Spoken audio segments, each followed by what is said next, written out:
Marcus enjoyed the crisp autumn air as he walked to his backyard, ready to close his pool for the season. The water shimmered under the fading sunlight, and he sighed, satisfied with his home, a place he had worked hard to own. He grabbed the pool cover and began stretching it across the surface, unaware that he was being watched. Inside the neighboring house, Karen's eyes narrowed as she peered through her curtains. Her grip on her coffee mug tightened. This wasn't the first time she'd seen Marcus outside, but today, she had decided she'd had enough. She yanked open her back door and stomped toward the fence, her voice dripping with hostility. "Excuse me. What do you think you're doing?" she snapped, arms crossed tightly. Marcus turned, caught off guard. "I'm closing my pool." His tone was calm, but his eyebrows lifted slightly at her aggressive stance. Karen scoffed. "This isn't your house. I know the real owners wouldn't let someone like you live here." Marcus clenched his jaw, forcing himself to stay composed. "I bought this house 2 years ago. I live here." But Karen wasn't interested in explanations. Her mind was already made up. She yanked her phone from her pocket, her fingers moving swiftly. "I'm calling the police. There's a suspicious man trespassing." Marcus exhaled sharply, shaking his head. He had seen situations like this play out before. It didn't matter that he was standing on his own property. To Karen, he didn't belong. As she rambled into the phone, Marcus leaned against the pool ladder, waiting. He wasn't going to argue with her. He'd let the truth handle that. Red and blue lights flashed across the street as a police cruiser rolled up to Marcus's driveway. 2 officers stepped out, their hands resting near their belts as they scanned the yard. Karen rushed toward them, her face flushed with self-righteous indignation. "Thank God you're here!" she cried, pointing an accusing finger at Marcus. "He's trespassing in that backyard. He refuses to leave." The taller officer turned to Marcus, who stood with his arms crossed, exuding the patience of a man who had been through this before. "Sir, do you live here?" Marcus pulled out his phone, already prepared. With a few swipes, he showed them a digital copy of his deed and recent utility bills. "This is my house," he said, his voice even. "I've lived here for 2 years. The officers exchanged glances. The shorter one sighed and turned to Karen. "Ma'am, he owns the property. He's not trespassing." Karen's face twisted in disbelief. "That can't be right. I've lived in this neighborhood for years, and I've never seen him before." The taller officer's patience wore thin. "That doesn't change the facts. He lives here, and calling 911 for false claims is a waste of resources." Karen's mouth opened and closed like a fish out of water. The realization that she had lost this battle made her body tense with frustration. "You're just going to let him get away with this?" she hissed. "There's nothing to get away with," the officer said flatly. "If you call again without a real emergency, there will be consequences." Marcus met Karen's furious glare with a cool, steady look before turning back to his pool. The officers walked back to their car, shaking their heads. Karen stood frozen for a moment before storming back inside, slamming her door behind her. She wasn't done. Not yet. That night, Marcus sat on his couch, still irritated by Karen's audacity. Something about her behavior gnawed at him.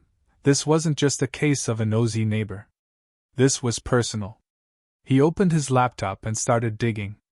A quick search of her name pulled up little, but when he expanded his search to historical archives, an old newspaper article caught his eye. It was from decades ago, featuring a photo of a young Karen standing next to a man in a suit, her father. The headline made Marcus's stomach turn. "Local chapter hosts annual gathering, proud heritage or hate?" His brows furrowed as he read on. The article hinted at her family's deep ties to an infamous white supremacist group, but it was vague, skirting around outright condemnation. Marcus kept going, cross-referencing names, looking up obituaries, and tracking down any leads he could find. Then he hit the jackpot. A neighborhood forum mentioned her father's old estate's sale. A few users discussed the shocking memorabilia inside, racist banners, KKK robes, and trophies awarded for dedication to the cause. Some people had bought items just to destroy them. Others had warned potential buyers to avoid the house entirely. Marcus exhaled, shaking his head. So that was it. This wasn't just an entitled woman who assumed he didn't belong. She came from a family that built their identity around hating people like him. The realization didn't make him angry, it made things clear. The next morning, while grabbing coffee at a nearby shop, he struck up a conversation with an older neighbor, Mrs. Calloway, who had lived in the area for decades. When Marcus mentioned Karen, she gave him a knowing look. That woman? Her family's been trouble since way back. Her father used to host gatherings, if you catch my drift.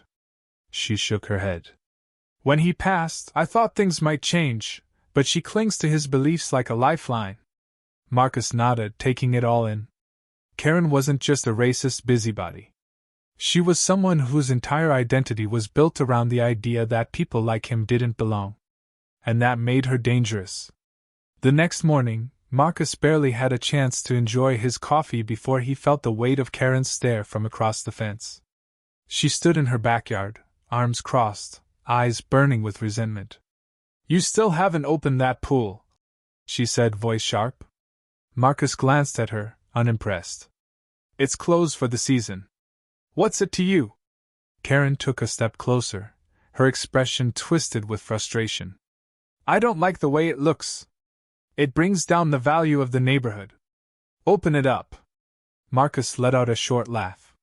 Not happening. Her lips pressed into a thin line. I'll call the cops again. Go ahead, he said, meeting her gaze. But this time, I've got something to tell them too. Karen hesitated, clearly thrown off by his confidence.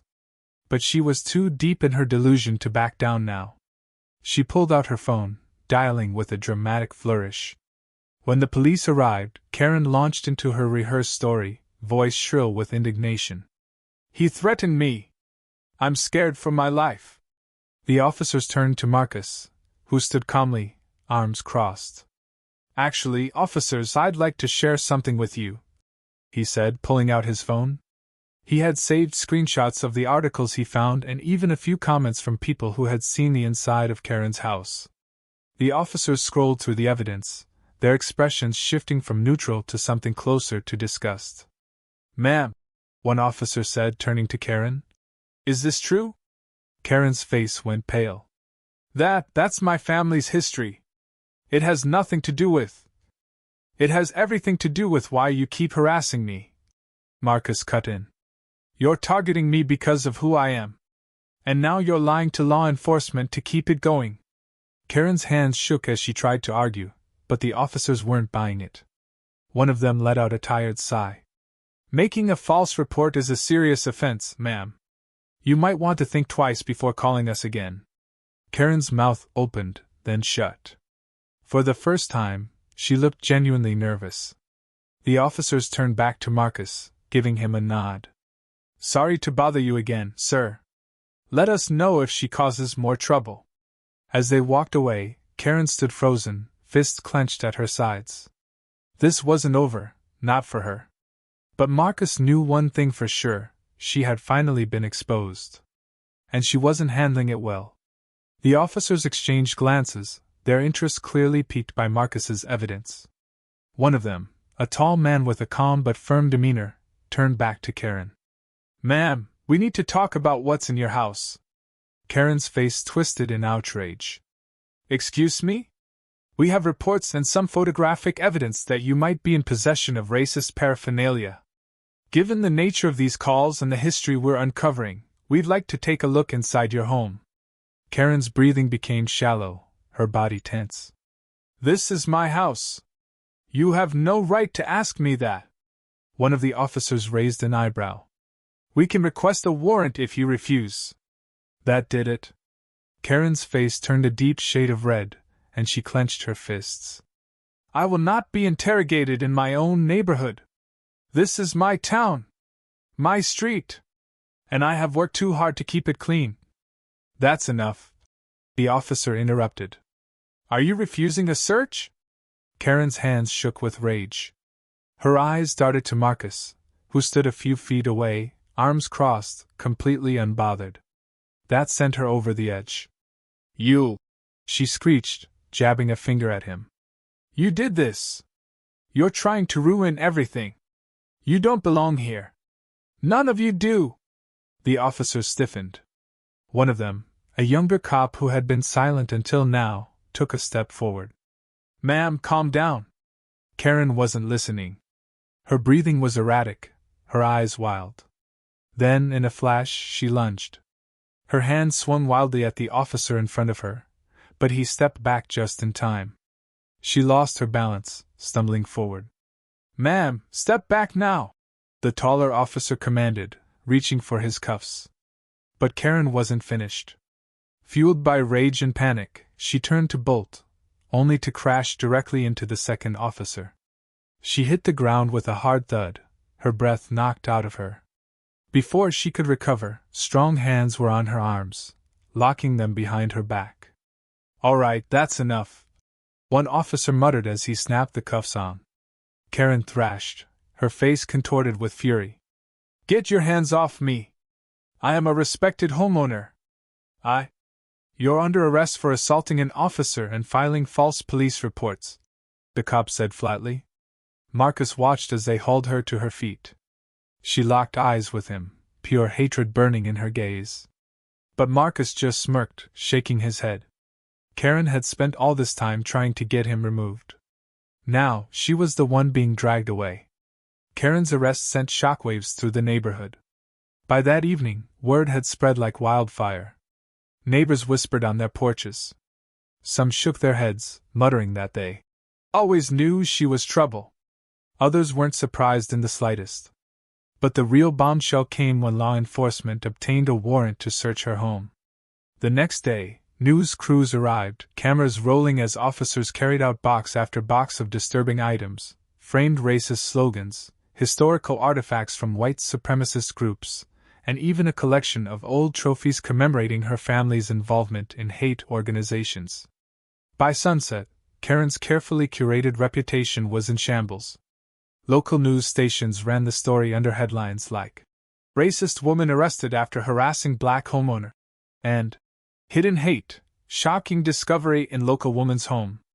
Marcus watched the coverage with a satisfied smirk. It was poetic justice. Karen had tried to paint him as a dangerous outsider, but now the whole town knew who the real threat had been all along. Her face, once full of smug superiority, was now plastered across screens, twisted in anger and defeat as she was led away in handcuffs. Her property was officially under investigation, and legal experts debated whether she would face additional charges for her collection of racist artifacts. As for Marcus, for the first time since moving in, he felt at peace. He sat by his closed pool, sipping a cold drink, watching the sunset. No more accusations. No more false 911 calls. Just silence. And he had a feeling Karen wouldn't be back anytime soon. Justice had been served. Swiftly.